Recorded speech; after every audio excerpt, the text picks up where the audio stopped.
श्री प्रकाश जी, कमलेश वर्मा जी, हमारे प्रिय अमरजीत और सामने बैठे कई आदरणीय वरिष्ठ रचनाकार। मैं सबसे पहले श्री प्रकाश जी को इस संग्रह का जो दूसरा संस्करण आ रहा है इसके लिए औपचारिक बधाई दे रहा हूँ, लेकिन औपचारिक इसलिए दे रहा हूँ एक अर्थ में इसमें महत्वपूर्ण बात यह है कि इस दूसरे संस्करण के बाद इस कविता पर उन कुछ पक्षों पर भी बातचीत शुरू होनी चाहिए जो इस पुस्तक के छपने के बाद से लेकर अब तक नहीं हुई। इस पर तो बहुत बातें हुई है कि पर्यावरण चेतना इसमें है और नदी और रेत के माध्यम से जो बातें कही गई हैं उसको लेकर, लेकिन दो तीन चीज़ें ऐसी हैं जिस पर फिर से बात करने को जरूरी है।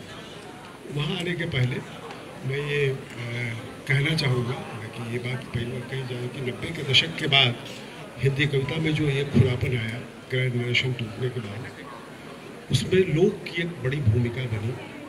लोक सिर्फ चेतना ही नहीं अस्मिता की तरह भी दिखा और फिर अस्मिता का विस्तार चेतना में भी। तो जो कवि आए महत्वपूर्ण जिन्होंने लोक को सामने रखा उसमें श्री प्रकाश शुक्ल है।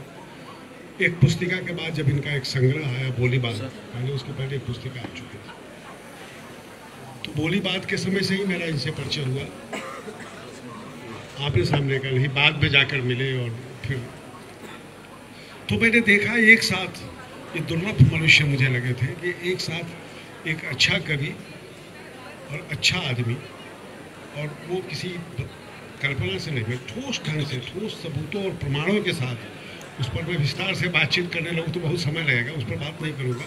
तो मैंने छोटी छोटी घटनाओं के माध्यम से देखा कि ये कितने अच्छे मनुष्य हैं और क्या काम करते हैं। जैसे मैं उन दिनों जाता था बनारस तो पूछिए कि श्री प्रकाश जी कहाँ हैं, तो कोई बताएगा कि अरे वो हॉस्पिटल में है, कुछ हुआ क्या, तो नहीं उनके गांव के लोग आए। अब एक गांव के लोगों को लाकर अपने घर पर ठहराना और वहाँ इलाज कराना, ये जो पक्ष है कवि का, ये वो मानवीय ठोस मानवीय पक्ष है जिसका बड़े बड़े कवियों का भाव दिखता है। तो श्री प्रकाश शुक्ल उन अच्छे कवियों में है जिनकी कविताएं अच्छी लगती हैं और जब आप उनके निकट जाते हैं तो आदमी भी अच्छे लगते हैं। मेरे कई ऐसे कवि मित्र हैं जिनकी कविताएं तो बहुत अच्छी लगती है, लेकिन जब उनके निकट जाएंगे तो भागेंगे, दिक्कत होगी। तो इस तरह से एक दुर्लभ मनुष्य रहे हैं मेरे लिए, कम से कम ऐसा मुझे लगता है और आप सबको भी लगा होगा जो इनके निकट गए। ये इनका दूसरा संग्रह है, इसके बाद के संग्रह आ चुके हैं और उन सब पर भी बातें हो चुकी है, चर्चा हो चुकी है, मैं भी करता रहा हूँ, आगे भी वक्त आएगा तो करूँगा। लेकिन इस संग्रह के संदर्भ में दो तीन बातें कहना चाहता हूँ बुनियादी रूप से हिंदी कविता के बारे में। एक तो ये है कि हिंदी कविता अपने मूल चरित्र में राजनीतिक कविता है और इसका सबसे अच्छा उदाहरण नागार्जुन है जो मैथिली के बड़े दार्शनिक कवि हैं, मतलब दार्शनिक पृष्ठभूमि बहुत गहरी है उनकी कविता, लेकिन वो हिंदी में पूरी तरह से राजनीतिक कवि। तो कहीं ना कहीं से इस भाषा, ये भाषा भी, इस भाषा का निर्माण ही हुआ है संघर्ष से। हिंदी भाषा बनी है आज़ादी की लड़ाई के साथ बनी भाषा है जो हमारी आज की भाषा है। तो ये एक पूरी तरह से राजनीतिक मोर्चा है, लेकिन इसकी दार्शनिक परंपरा भी है। हम खड़ी बोली की बात करें, पहले की कविता पर बात भी नहीं करें तो निराला से ही शुरू होता है। निराला की कविता में का जो दार्शनिक पक्ष है वो बहुत महत्वपूर्ण है और वहाँ से लेकर कुंवर नारायण तक दार्शनिक परंपरा भी हिंदी कविता की है।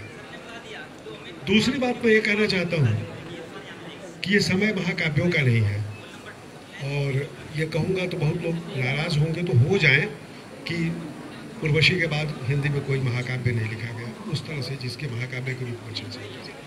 तो कविता कैसे आगे बढ़े, कविता कैसे उस तत्व को सामने लाए, उसका रास्ता किरार जी ने निकाला। बाघ जैसी कविता श्रृंखला, और बाघ के बाद कविता श्रृंखला की जो एक परंपरा चली उसमें तीन चार महत्वपूर्ण चीज़ें हमें दिखाई देती है।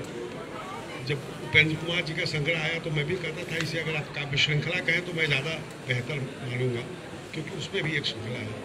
फिर उसी विषय पर यानी महाभारत की स्त्रियों को केंद्र में रखकर सुमन केशरी ने एक संग्रह लिखा, निमित्त नहीं, वो यहीं से वाणी से आया है, वो भी श्रृंखला है। और अनामिका टोकरी में दिगंत, उसमें भी कविता की एक श्रृंखला है। लेकिन इन तमाम श्रृंखलाओं से अलग परंपरा वही है। ये रेत में आकृति एक ऐसी काव्य श्रृंखला है जो एक पर्यावरण से भी ऊपर उठकर एक बड़ी दार्शनिक पृष्ठभूमि पर लिखी गई श्रृंखला है। इस दृष्टि से इस पर विचार अभी शायद इसके पहले किया, मेरा ज्ञान बहुत कम है, बहुत चीज़ें नहीं जानता हूँ, पढ़ता हूँ, लेकिन जितना जानता हूँ उसमें नहीं किया गया है। इस दृष्टि से भी इस पर विचार करने की जरूरत है। एक जो संकट जो पर्यावरण का पैदा हुआ, ये संकट तो पहले भी था। होता यह था कि ग्रैंड नारेशन की अगर एक विशेषता थी तो एक खराबी भी थी कि बहुत सारी चीज़ों पर हम नहीं सोच रहे। तब हमारे पास वर्ग और संघर्ष और दुनिया को वर्ग संघर्ष के माध्यम से बदलने का एक ऐसा फार्मूलाबद्ध चिंतन था कि बहुत सारी चीज़ों पर ध्यान नहीं जाता था। जब वो टूटा है, बहुत सारी चीज़ों पर ध्यान गया। पर्यावरण का आंदोलन भी उसके पहले से ही चल रहा था, ग्रीन रेवोल्यूशन पहले से था, लेकिन उन तमाम चीज़ों को फिर से महत्व मिला है 90 के बाद। तो उसी तरह से आप ये देखेंगे कि पर्यावरण के संकट को 90 के बाद के कवियों ने, और 90 के बाद की कविताओं ने कहे, कभी एक मतलब कहना से पर्याप्त नहीं है, ज़्यादा सटीक नहीं है, कि कविताओं में दिखाई दिया। इसकी शुरुआत हुई और उसका एक बहुत ही सुव्यवस्थित रूप इस संग्रह में है, रेत में आकृतियाँ में। ये तो पर्यावरण का पक्ष है जो है, लेकिन जो दार्शनिक पक्ष है उस पर अब विचार करने की ज़रूरत है कि रेत के माध्यम से, नदी के माध्यम से, जल के माध्यम से, वो सिर्फ परंपरागत ढंग से अगर हम दर्शन ढूंढने लगे, दर्शन की जो कुछ उसकी हर फसल में होता क्या है कि हर चीज़ जब लंबी चलती है तो उसकी कुछ घिसी पिटी परिभाषाएँ बदल जाती है, तो बन जाती है, बदल जाती नहीं, बन जाती है। लेकिन हर बार रचना उस परिभाषा को खंडित करती है। हर रचना प्रचलित परिभाषा को खंडित करके तभी आगे आती है। तो मैं दर्शन की प्रचलित जो अवधारणाएं हैं उनसे अलग हटकर जब हम इसके दार्शनिक पक्ष को देखते हैं, जो जीवन से जुड़ा हुआ पक्ष है, तो कई नई ऐसी बातें, नई ऐसी चीज़ें मिलेंगी। उस पर अभी विस्तार से चर्चा नहीं करूँगा, इसलिए नहीं कि समय नहीं है, इसलिए नहीं कि मेरे पास ज्ञान ही उतना नहीं है। झूठ नहीं, समय का बहाना करके अपने अज्ञान को छुपाना मैं नहीं चाहता हूँ, सच्ची बात है। लेकिन मैं इसको देखते हुए इस संग्रह को पढ़ा था तो लिखा भी था, लेकिन तब भी उसमें ये पक्ष नहीं आया था, दार्शनिक पक्ष का नहीं था। अब इस बार के लिए फिर से देखते हुए मुझे लगा कि यह पक्ष छूटा हुआ है और हिंदी कविता का यह दुर्लभ पक्ष है, जिसको कम से कम हमारी पीढ़ी के लिए और हमारी बाद की पीढ़ी के लिए दुर्लभ है। पुराने में तो है भी, एक कुंवर नारायण दिखते हैं दार्शनिक पृष्ठभूमि वाले कवि के रूप में, लेकिन उस पृष्ठभूमि का विस्तार नए समय में, नए संदर्भों के साथ, नए जीवन संदर्भों के साथ बल्कि कहें कैसे हुआ है, उस नज़रिए से जब हम एक बार पढ़ेंगे इस दूसरे संस्करण को, तो सिर्फ यह एक दूसरा संस्करण नहीं है, एक नई किताब है हमारे सामने, क्योंकि इससे एक नई दृष्टि मिलती है और एक नया दरवाज़ा खुलता है कविता पर विचार करने का। और हमारे इस बात के लिए मैं शिवकाश जी को उनका अभिनंदन करता हूँ, बधाई देता हूँ। और वाणी प्रकाशन ने जिस तरह से ज्ञानपीठ को जब का अधिग्रहण किया है, तो जाहिर है कि इस अधिग्रहण के बाद नए संदर्भ में नए ढंग से चीज़ों को सामने ला रहे हैं, तो यहाँ भी एक नयापन है और इस नयापन से कुछ नए द्वार खुले, इसकी आकांक्षा भी रखता हूँ। बहुत बहुत धन्यवाद। इसके पहले कि